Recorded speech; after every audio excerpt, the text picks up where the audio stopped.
Happy Valentine's Day to those people that are happy in relationships and happy outside of relationships and stuff. For all you other people, I guess it's Singles Awareness Day. Yeah.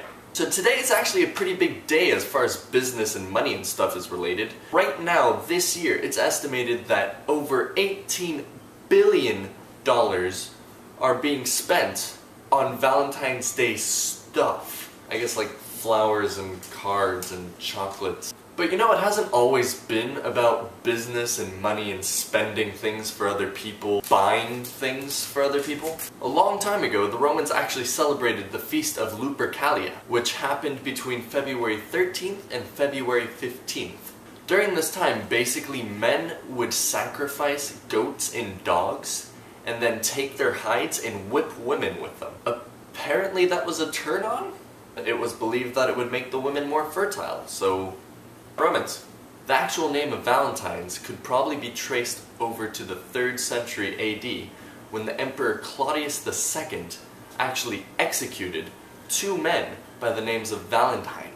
The church later celebrated what one of those men did while in jail by naming February the 14th Valentine's Day. Of course, if you're single, you could probably not give 2 shih tzus about this.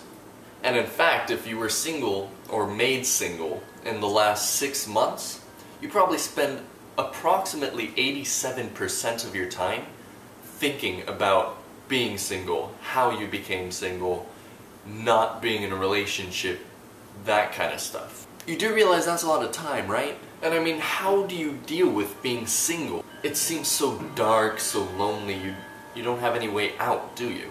I mean, obviously you've tried, right? You just don't ever seem to succeed. So how do you deal with it? Well, there's a couple ways actually. Of course, the first and foremost way that is a given, almost, is that you have to distract yourself.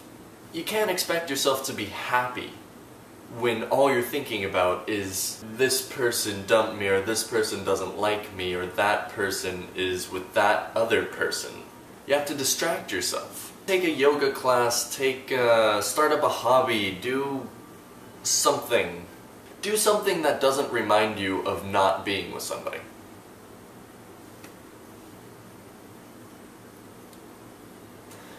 Of course, something else that helps is to be social. And actually, the previous thing that I mentioned, the hobbies, the new things and whatnot, could actually very easily lead into this social thing.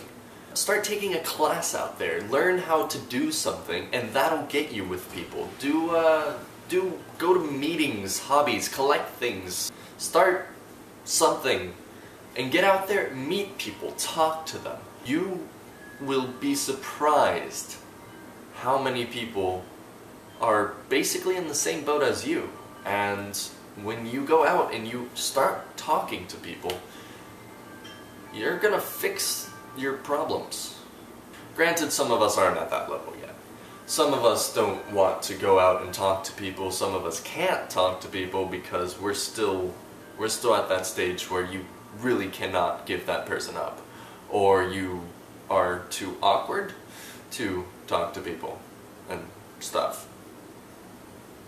Awkward.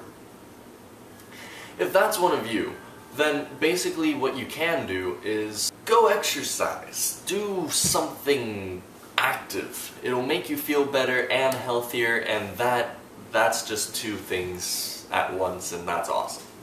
Also, something that might help is simply keeping a journal, writing out what your feelings are, talking to somebody about your feelings. Getting that stuff out of your body leaves more room for other stuff to come in.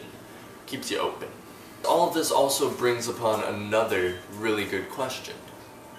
What is love?